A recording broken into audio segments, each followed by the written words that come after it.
Envelhecimento saudável. A Organização Mundial da Saúde coloca a década 2021 a 2030 como a década do envelhecimento saudável.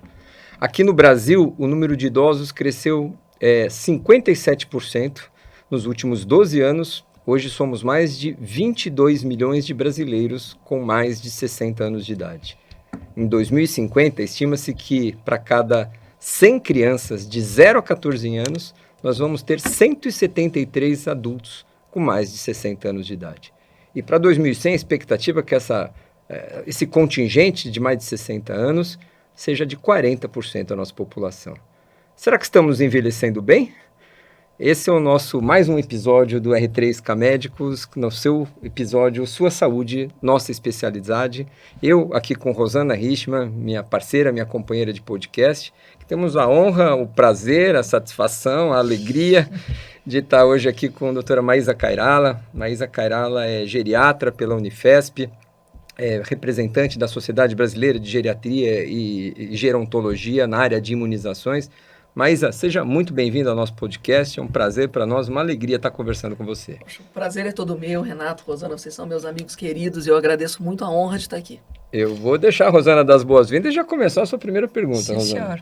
Bom, primeiro faltou no seu currículo que ela é nossa amiga, querida, muito amiga. Tá certo? Uma referência em geriatria no país. E é uma defensora de imunização Também. Junto aos geriatras, né? Também. E tem um papel super importante nesse aspecto e a gente só pode agradecer em relação a isso, que o bichinho te contaminou e você agora é completamente pró-vacinas. Mas o Renato deu números aí que são números importantes, né? Números que fazem a gente pensar onde estamos e onde estaremos em muito breve. Porque o envelhecimento na América Latina, a gente sabe que tem uma velocidade talvez diferente do que a gente vê em outros continentes. Minha pergunta direta para você, mas o Brasil está preparado para esse envelhecimento, para suportar tudo isso? Nós estamos preparados? Rosana, sim, excelente pergunta, porque é um motivo de preocupação para a gente, né? A gente que está envelhecendo, né? Mas essa preocupação e esse conhecimento pela OMS já é falado desde a década de 70. Então, desde os anos 70 que a gente sabe que a América do Sul, especialmente o Brasil, pelo tamanho do nosso país, seria alvo potencial para esse envelhecimento. E o tempo passou e é verdade o que você disse. A gente envelheceu muito rápido e não teve tempo de se preparar, nem economicamente, nem socialmente. Tanto é que a gente vê o etarismo, a gente vê o preconceito nas ruas. Então, Rosana, não, nós não estamos preparados. Nem na esfera de promoção de saúde, para o envelhecimento saudável, do conhecimento disso que a gente está falando aqui hoje. Nem tampouco pelo respeito que a gente tem para esses idosos, para a sustentabilidade desse processo, como ruas melhoradas, como acessibilidade, como calçadas. Veja bem, numa cidade como São Paulo, onde que os idosos podem caminhar? Então, não. A resposta sem risco de cair, né? A resposta é ainda não. E nós vimos muito isso, falando um pouquinho das vacinas, na Covid, em que nós tivemos escolhas porque tínhamos o desconhecimento até mesmo da funcionalidade desse idoso. Porque às vezes você tem 70 anos, mas você é mais jovem que muitos outros. Então, a idade cronológica, a gente não tem o conhecimento disso. Então, vimos isso na Covid, então existe a necessidade do preparo, tanto da área social, quanto da área na esfera da saúde, econômica e até mesmo do entendimento da população. Você tocou num ponto, mas aqui eu acho que para nós às vezes é difícil de compreender e de mensurar, né? A gente vê pessoas com 70 anos que com estado físico, emocional que parecem mais 90 e pessoas de 80 que parecem mais de 50 ou 60 anos. O que faz a pessoa envelhecer e que idade a gente conta? Aquela idade que a gente tem na certidão de nascimento, a idade cronológica, ou o envelhecimento tem a ver com a qualidade que eu chego aos 70, aos 80, aos 90? Como é que a gente mede isso e como é que a gente põe na balança? Sem dúvida, Renato. A discussão e o segredo é você envelhecer sem ser velho. E você que decide. A gente sabe que a gente tem 30% da capacidade genética para decidir isso. E veja, isso tudo pode ser prevenido com a colonoscopia, com os exames de mamografia. O que conta é a sua resiliência, a forma como você escolhe para envelhecer. E até mesmo o teu estado emocional para isso. de você acreditar e ter propósitos para isso. E sem dúvida nenhuma, quem deve contar é a tua idade funcional. É aquela da tua velocidade de marcha, da capacidade de pensar, da facilidade de engolir, em que mostra que você tem uma idade, mas funcionalmente você é mais jovem. E é possível que a gente chegue, inclusive, como a Europa diz, velho, faltando 10 anos para morrer. Já pensou? Como seria bom se a gente não tivesse um exército de idosos dependentes num país em que precisa de mais saúde, precisa de mais prevenção para que a gente tenha essa qualidade de vida. Eu sempre brinco, mas acho que você já ouviu isso, que a minha definição de velho, de idoso, é quem tem 10 mais que eu. Isso faz tempo, né? Quando eu tinha 30 eu falava isso, quando eu tinha 40 e assim vai. Então, acho que essa definição é muito mais de funcionalidade do que cronológica propriamente dita. E daí eu te pergunto, do ponto de vista prático, né? Alguém que está ouvindo a gente, hoje está lá com seus 40, super saudável, 40, 50 anos, e quer saber, afinal, em que momento essa pessoa precisa começar a se preocupar com isso, com o envelhecimento saudável, a partir de quando ele deve começar a ter uma ação mais né, ter algo mais proativo para fazer essa prevenção toda que você está falando e fazer essa escolha. Se eu entendi, você falou que a escolha de envelhecer saudável ou não é do próprio indivíduo. Então, a partir de que idade que ele tem que pensar nisso? Pois é, Rosana, quanto antes, melhor. Mas a gente pode dizer que nunca é tarde para você pensar nisso. Mas imagine você que os estudos mostram a epigenética da tua condição, da forma como a sua mãe viveu. Então, isso é um contínuo durante a vida. Posso lhe dizer que se você deixar para pensar isso aos 60 anos, você perdeu 60 anos. Quando a gente começa a envelhecer... Mas posso começar, deve, quem está ouvindo a gente, não é porque não começou. Não, sempre há tempo e sempre há o que se ganhar. Muitos viraram atletas aos 60 anos. Temos diversos exemplos de pessoas, inclusive notórias do Brasil. Mas veja, quando a gente pensa em envelhecer, aos 28 anos é um corte, em que o organismo começa a ter a imunossenescência, ele começa a ter a perda de outras funções. Passou do seu ápice. Passou do seu ápice. Então é incrível, só que o que a gente costuma dizer? A gente nasce e a gente tem uma adolescência, você sabe muito bem, Renato, mas ficar velho dos 60 aos 110 é muito tempo, é um estado enorme. Então você precisa poupar para que você tenha poupança para viver bem esse tempo. Então, quando começar a fazer isso? Sempre. E muito me preocupa. O envelhecimento passado tinha, não é, o uso abusivo de cigarros, as pessoas não se preocupavam, muito menos atividade física nessa idade, né, a partir dos 60, 70 anos. Isso tudo tem mudado, mas essas pessoas carregam em si hoje, os idosos de hoje, apesar desses hábitos, hábitos de atividade física, e uma situação muito importante, a sociabilização. E isso muito nos preocupa. Como serão os idosos que hoje são criança? Como que será essa cifra de pessoas, como será o envelhecimento dessas pessoas? Então, a cada fase, a gente precisa reestruturar e mostrar que vale, é o compêndio de tudo isso, quanto antes melhor e nunca tarde demais. E repensar todas essas características geracionais, né? A geração de idosos do futuro são as crianças das telas de hoje, né? Como serão esses idosos lá na frente, dos idosos que nasceram assim. Você tocou num aspecto, mas aqui... muita gente fala, e eu desconheço, queria ouvir você a respeito de dados realmente comprovados em relação à sociabilização, a ter amigos, viver em comunidade. Por que isso melhora a sua expectativa de vida? Por que isso te traz qualidade melhor de vida e um envelhecimento mais saudável? E quão bom é isso? Como que a gente mede isso? Isso é fantástico. Inclusive, é um dos pontos para diminuir demência. Né? Quando a gente fala de demência, tem alguns estudos que caracterizam 12 fatores de risco. Esse é um, o isolamento social. Você perde a capacidade. Quando você conversa com alguém, você tem a sua ideia e leva a outra, que é do outro. E isso é um crescente. Veja, na pandemia, o isolamento social do idoso provocou um aumento de declínio cognitivo em 50%. Por quê? Porque você teve o declínio pela doença e porque você isolou. E aí você perdeu massa muscular, e aí você... perdeu a audição e você ficou deprimido e você piorou toda a sua funcionalidade. E estudos enormes falam disso. Harvard estuda uma corte enorme há muito tempo, mostrando que a sociabilização traduz em qualidade de vida. As Ilhas Azuis, aquelas 5 pontos do mundo, as Blue Zones, é uma das maiores características, que viver em comunidade, você vive melhor. E a gente tem perdido muito disso com a sociedade moderna. Eu tenho uma mãe que mora no interior, eu não consigo fazer com que ela more aqui, em São Paulo, porque ela precisa da igreja católica, ela precisa da comunidade, e aquilo funciona muito bem. Vocês se lembram da época em que a gente parava para conversar e que as pessoas realmente tinham... Que a gente andava na rua, na rua. E isso são novos tempos, mas sem dúvida nenhuma, ainda assim a gente prova, a ciência prova que a sociabilização é muito importante, porque ela faz, primeiro, uma métrica, né, Renato, de como você está envelhecendo e que tem outras pessoas assim, o que é uma verdade, né? Eu fiz uma pesquisa uma vez com um laboratório, quando eu fui presidente da Sociedade de São Paulo, com 2.000 idosos, e era justamente isso, eles tinham alguns e um dos maiores medos era a solidão. Olha. Você tocou no ponto da demência, da saúde mental, que eu acho que é fundamental. A gente vai falar também dos outros pilares, mas focando na demência. Você falou que são 12 itens e um deles é a sociabilidade.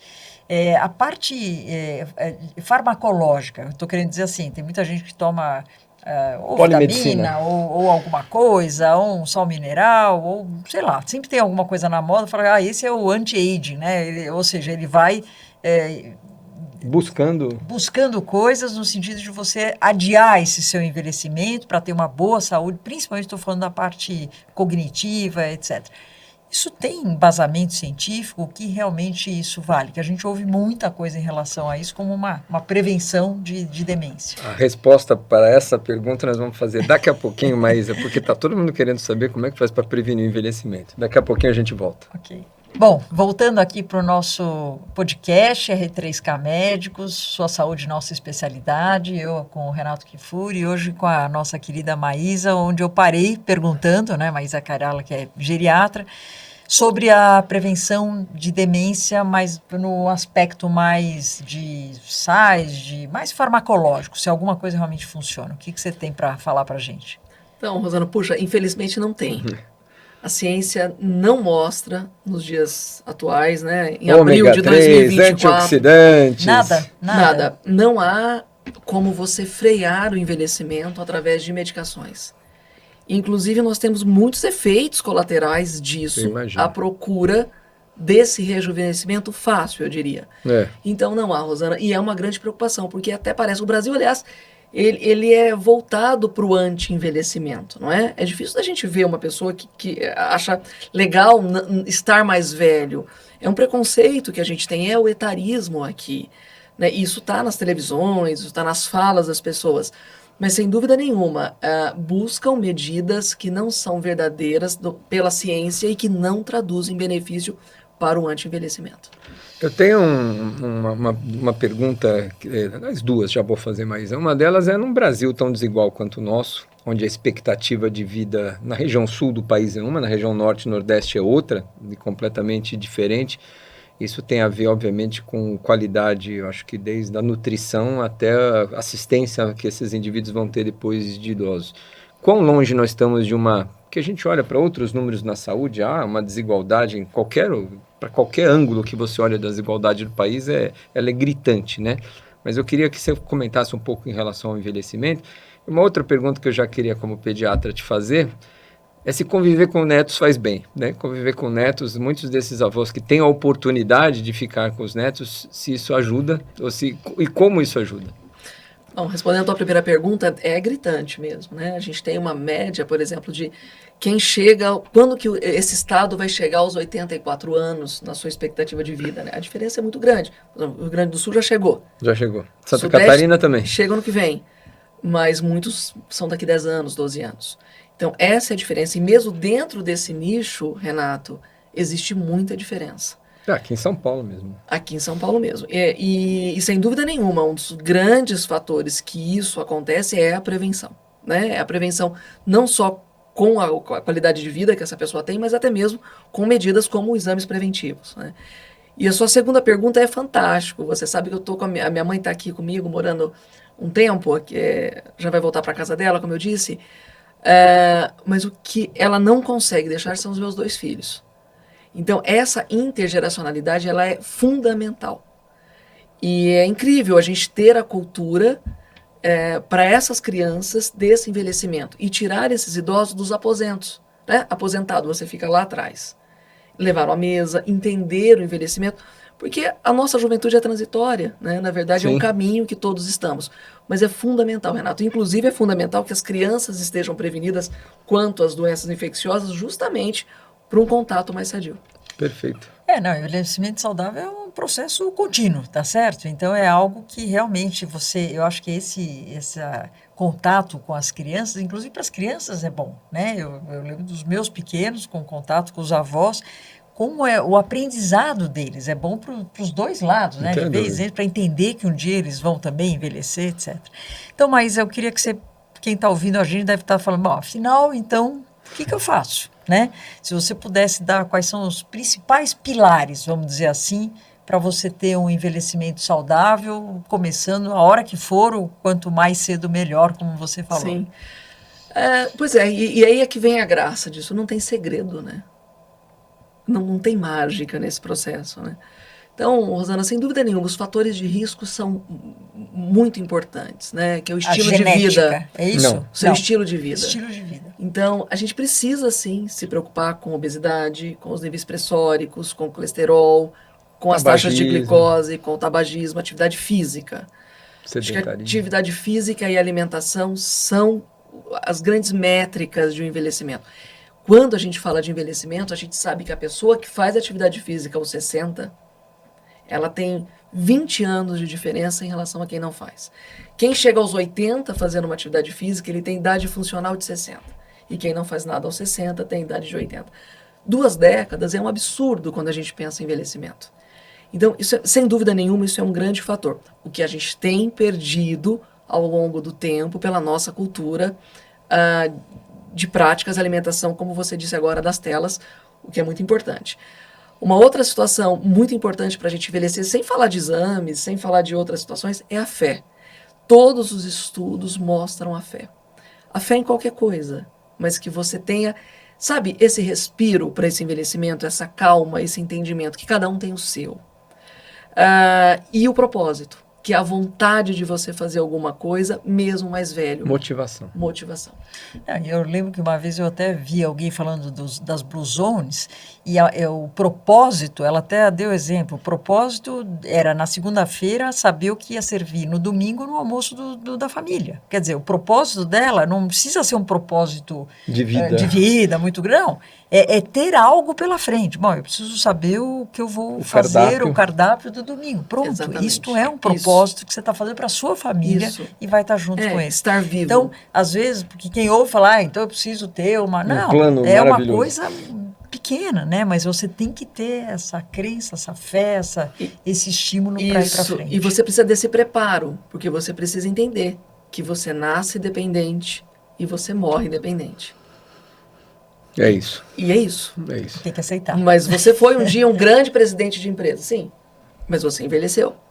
E é muito difícil da gente falar isso, mas é um grande motivo de aprendizado. Porque às vezes você fica nessa condição de, entre aspas, aposentado 30 anos. Mas é um aprendizado que a gente precisa ter. É verdade. Você está na frente de 2 infectologistas e a gente não podia fugir do tema de vacinação do idoso. Eu acho que aqui as doenças infecciosas impactam a qualidade de vida do idoso. A gente sabe, aliás, você sabe melhor que nós o que acontece com o idoso que adquire uma pneumonia e fica 10 dias numa cama de hospital, ou que às vezes precisa ser entubado, quanto isso desregula a sua funcionalidade, a massa muscular e tudo mais. Fala um pouco para a gente do impacto dessas doenças infecciosas, e especialmente das preveníveis por vacinas, né? Eu acho que a gente está falando aqui de algumas delas, e como isso pode servir de estímulo para quem está nos ouvindo procurar atualizar o seu calendário vacinal. Não, sim, eu acho que você tem assistido as minhas aulas. Eu tenho, assisto todas. Todas, não perco nenhuma. Mas assim, quando a gente diz do impacto de situações preveníveis, a gente se esquece das vacinas. Às vezes a gente previne as outras situações. Mas é absolutamente equivocada essa situação. Veja, Renato, a gente previne as doenças graves, as formas graves, e elas são mais graves quanto mais velho as pessoas são. Isso. São mais incidentes, mais graves, e mais graves quanto mais doenças as pessoas tiverem. Principalmente as doenças pulmonares, cardíacas, o diabetes. o que é o brasileiro de 80 anos hoje. Diabético, hipertenso, Exatamente. Obeso muitas vezes. Que teve o tabagismo, que tem tabagismo. DPOC. Então essas pessoas, elas têm um tempo maior de internação, inclusive gravidades maiores, por exemplo, em estados em UTI, em que você precisa de intubação, etc. E quando você tem alta de um hospital assim, você precisa de um recurso de uma equipe multiprofissional. O que é muito difícil. Você ter fonoterapia, você ter fisioterapia. Então, a prevenção de várias doenças, como da hipertensão, como de um câncer ou de uma doença infecciosa, ela precisa estar pautada durante o teu envelhecimento. Isso faz parte da tua carteira de envelhecer bem. Então, envelhecer bem, eu preciso sempre pensar, inclusive nas medidas preventivas de imunização. E é incrível isso, né? Como o Brasil tinha muito mais essa cultura, hoje não tem. E a gente tem insistido, inclusive, por uma vacina comum como a influenza. E as pessoas às vezes não acreditam nisso que a gente diz, mas basta a gente ter a doença, a gente ver a perda disso que você disse, da funcionalidade. Então a incapacitação é muito maior.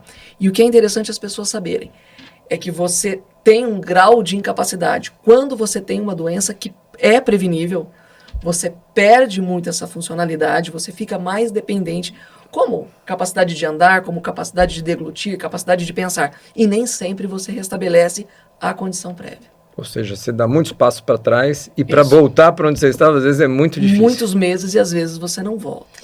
Só para lembrar, né, que já que a gente está falando das vacinas, a gente sempre fala que existe um calendário específico para o idoso, né, as próprias sociedades todas, é super fácil achar essa informação, entrar no site da, por exemplo... Mas vamos lembrar as vacinas do idoso? Da Sociedade Brasileira de Imunizações, junto com a Sociedade de Geriatria. Então você tem vacina de influenza, que é anual, gripe. Certo? Que é Sim. gripe, essa está disponível na rede pública, tem na rede privada, tem algumas diferenças, mas é uma doença absolutamente importante para a prevenção. Da pneumonia, que a gente estava falando, né? Tem a pneumo 13, tem a pneumo 15, em breve teremos uma pneumo 20 valente, a 23 que complementa. Temos a vacina do zoster, que não está disponível na rede pública, mas é uma doença muito comum no idoso, e com isso, sem dúvida, muda a qualidade de vida por causa de dor, etc.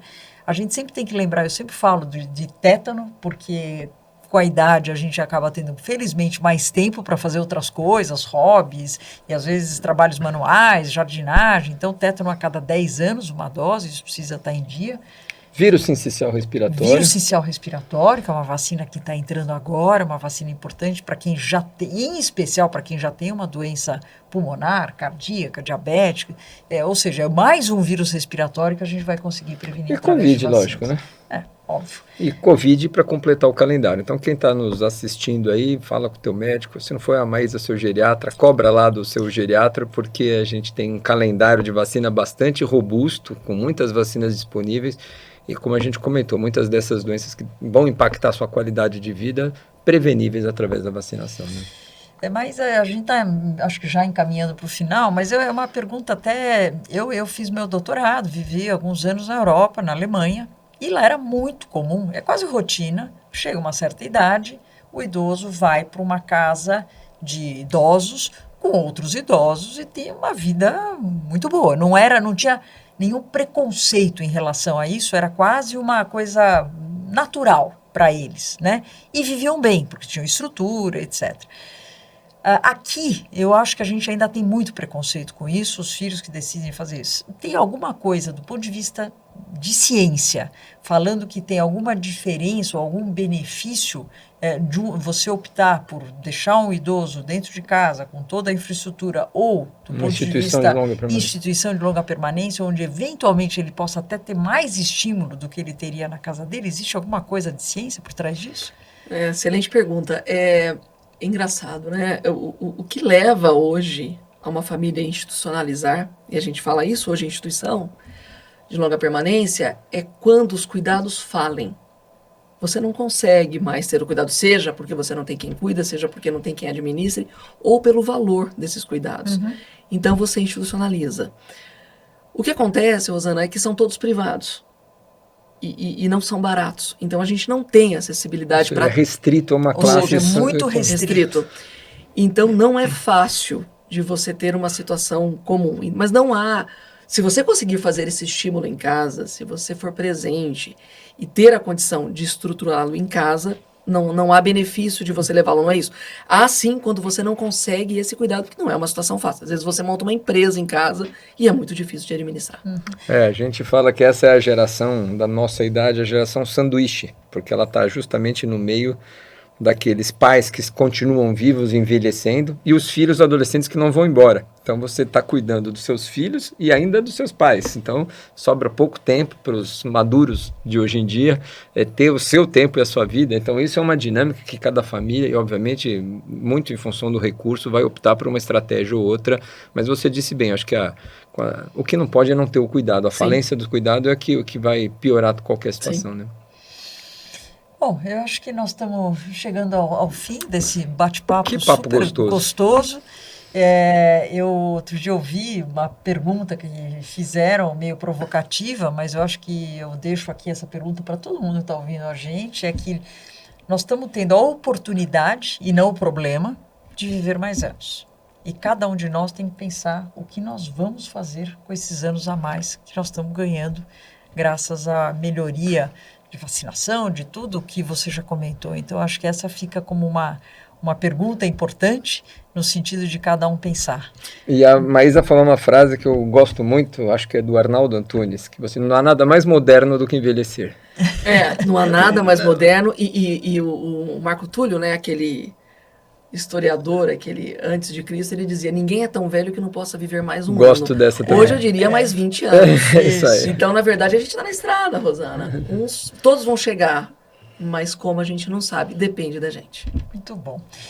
Com isso, eu agradeço super a Maísa, agradeço muito o Renato estar aqui com a gente. Eu acho que é um papo muito importante e certamente a gente vai te chamar mais vezes para conversar sobre isso, porque a gente vai envelhecer. Lógico, né? Se a gente lembrar dela, né? Se a gente lembrar, a gente tem que chamá-la. E convido a todos para seguir nós nas redes sociais, o @Renato Kifuri, eu, Rosana Richman, @Maísa Kairala. Com 2 L's. Com 2 L's, muito bem lembrado. E, lógico, o arroba R3K oficial, que é exatamente onde você vai ver esta conversa e várias outras conversas bastante interessantes. E a gente sempre tenta trazer papos como esse, que passam informações muito claras, muito objetivas, e que realmente pode fazer diferença na vida das pessoas. Então, converse com os outros, passe isso para frente. É isso aí. Obrigado, Maísa. Eu que agradeço, gente. Obrigadão. Obrigado.